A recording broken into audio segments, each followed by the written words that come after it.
أول حاجة الفكرة قبل الصورة. Now imagine you're designing a building, right? Conscious is motivated by emotion, right? Come on, Murph, come on. What's his name? What's his name?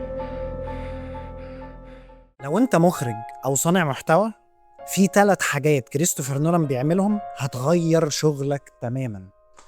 والله ما عارف احنا هنتكلم عن الراجل ده ازاي أصلاً، بس يلا يعني خلينا نستفيد أنا وأنت. أول حاجة الفكرة قبل الصورة. يعني إيه بقى الكلام ده؟ نولان بيبدأ من فكرة ذكية، مش من مجرد بس مشهد شكله حلو كده وخلاص. يعني قبل ما يصور بيسأل نفسه سؤال: لو الزمن في الفيلم مش خطي هنقدر نحكيه ازاي؟ وعندك أكبر مثال على ده هو ميمنتو. لو انت ما اتفرجتش عليه ياريت تتفرج عليه. رقم 2، نولان بيحترم عقل المشاهد جدا. ما بتلاقيش في أفلامه إن هو بيقعد يحشي في المشهد وخلاص، ما بيقولكش كل المعلومات، هو بيسيبك انت تملى الفراغات دي، وده اللي بيخلي قصصه عميقة وفعلا تستاهل ان انت تتفرج عليها. مثال على كده انسبشن. هل الدبورة بتلف ولا وقعت؟ هو طبعا سايب الإجابة دي ليك. هديك مثال: لو انت بتتفرج على فيلم تركي بايخ، تفتكر ليه هو بايخ مع ان هتلاقي ان التصوير كويس جدا وبيقولوا لك كل المعلومات؟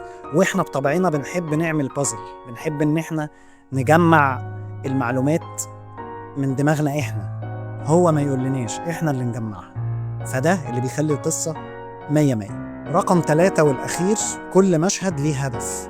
عمرك ما تلاقي فريم أو مشهد في أفلام كريستوفر نولان معمول كده عنوة أو بس للجمالي مش أكتر، لا، بتلاقي كل فريم وكل مشهد بيخدم الفكرة الأساسية جدا، وكل حاجة متخطط لها.